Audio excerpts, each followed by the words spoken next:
Visoke temperature i visok nivo vlažnosti zraka idealni su uslovi za stvaranje različitih štetnika i oboljenja na vašim biljkama. Od svih biljaka u vrtu nekako najviše ugrožene su upravo biljke paradajza. Naravno da svi tražimo prirodna rješenja za zaštitu od nametnika i bolesti, a takav vid zaštite uvijek i obavezno se radi preventivno. Ako su se pojavili štetnici na vašim biljkama, to znači da niste odradili zaštitu i još neke korake u održavanju. Posljednjih dana mnogi se žale da su se pojavile larve moljca paradajza. Nazivaju se još i tuta apsoluta, koji može da pričini katastrofalnu štetu na stabljikama ove kulture kao i na plodovima. Odgovaraju mu doslovno sve vremenske prilike jer se brzo prilagođava na niže i naročito više temperature. Aktivan je već na temperaturama ispod 10 stepeni. Kada se poklope takvi uslovi, njegova pojava je vrlo vjerovatna. Najčešće i najlakše ga je primijetiti u fazi larve ili gusjenice, što znači da je već došlo do razmnožavanja i razvoja nekoliko generacija. Naime, ženka polaže stotine jaja na sve nadzemne dijelove biljaka iz kojih se za nekoliko dana razvijaju larve žuto-zelenkaste boje koje se ubušuju u plodove praveći rupe na njihovoj površini. Larve su inače veličine oko 1 cm. Na listu šteta se ogleda u oštećenju epidermisa, a može da dođe i do njihovog sušenja. Životni vijek ovog štetnika je nešto više od 20 dana na temperaturama iznad 25 stepeni, a duže na nižim temperaturama, što iziskuje neprestanu borbu sa ovom štetočinom, počevši od sadnje paradajza. Imajući u vidu da imaju i do 15 generacija godišnje, posljednje generacije prezimljavaju u stadijumu od jaja do leptira. Prvi korak je jednostavno postavljanje ljepljivih ploča što ranije, da uočimo njihovo prisustvo, brojnost, a u konačnici smanjimo količinu štetnika. Feromonskim klopkama i ljepljivim trakama možemo da vidimo koliki je intenzitet napada, ali se već prilikom prvog uhvaćenog leptira može početi sa borbom protiv moljca.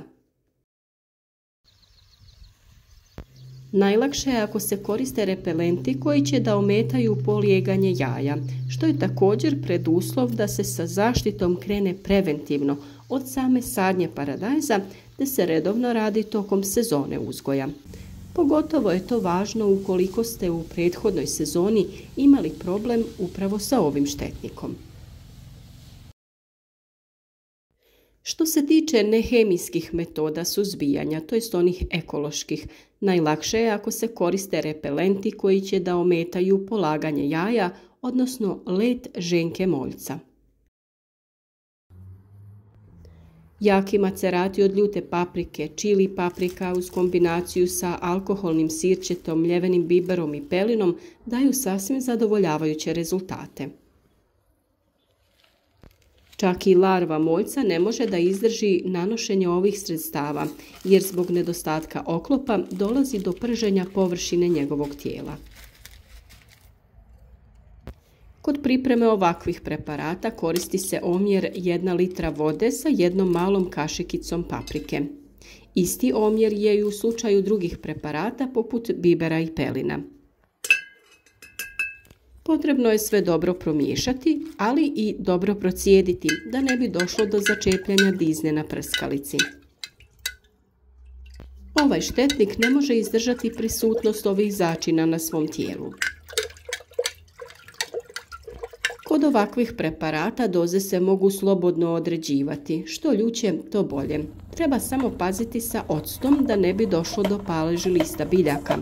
Preporučena količina jeste da u prskalicu od 10 litara vode dodate 1 litru octa, kupovnog, onog od 9% alkohola. Tu je naravno i sve poznatije nim ulje koje mnogi već koriste u borbi protiv raznih štetnika. Protiv tute apsolute nim ulje se bori na način da inhibira hranjenje ličinki i sprječava njihov razvoj. Također ometa reproduktivni ciklus moljca, smanjujući broj jaja koje ženka polaže i smanjujući stopu izleganja jaja.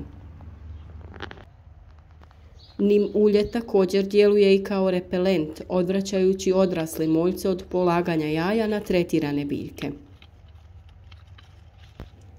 Uobičajeno se nim ulje koristi u koncentraciji od 0,5% do 1%, to jest od 5 do 10 ml nim ulja na 1 litru vode. Može se dodati i nekoliko kapi ekološkog sapuna kako bi se ulje bolje rasporedilo po površini listova, a u drugom slučaju možete dodati i 1 do 2 čepa piva. Rastvor se prska na biljke, posebno na donju stranu listova gdje tuta apsoluta najčešće polaže jaja. Tretman se može ponavljati svakih 7 do 14 dana, ovisno o stupnju infestacije. Nim ulje je prirodni insekticid i nije štetno za okoliš u usporedbi sa hemijskim insekticidima. Nije toksičan za ljude i korisne insekte poput oprašivača i prirodnih neprijatelja štetnika. Zbog prirode nim ulja potrebni su ponovljeni tretmani kako bi se održala njegova učinkovitost. Borba protiv moljca paradajza uopšte nije laka, jer zbog velikog broja generacija brzo stiče otpornost na aktivne materije insekticida. Ukoliko ste se ipak odlučili na njihovu primjenu, važno je da ih koristite prema uputama. Ovisno o sastavu insekticida, postoje oni koji imaju kratku karencu do 3 dana i pokazali su se kao dobri u suzbijanju štetočina, a ranije se mogu koristiti jedna sredstva sa drugim sastavom koja djeluju i na jaja štetočine. No ne bi trebalo koristiti isto sredstvo u 2 uzastopna tretmana jer se na taj način ranije stiče rezistentnost, to jest otpornost na ove aktivne materije. Inače, kada se radi o prskanju biljaka bilo sa ovakvim ili prirodnim preparatima, važno je da se to ne radi sa hladnom vodom niti u vrijeme visokih temperatura, to jest u sredini dana. Prskanje se obavlja rano ujutro ili skroz kasno u sumrak, kako bi biljke bile hladne i ne bi došlo do mogućnosti stvaranja ožegotina na listovima. Ujutro je važno da se biljke na vrijeme stignu osušiti prije nego jake sunčeve zrake mogu da ih opeku. Vrlo je važno da se pravilno odrade svi tretmani kako bi se smanjio rizik od neželjenih posljedica, jer se to često događa ako se prskanje ne odradi na pravi način, u pravom omjeru i u pravo vrijeme.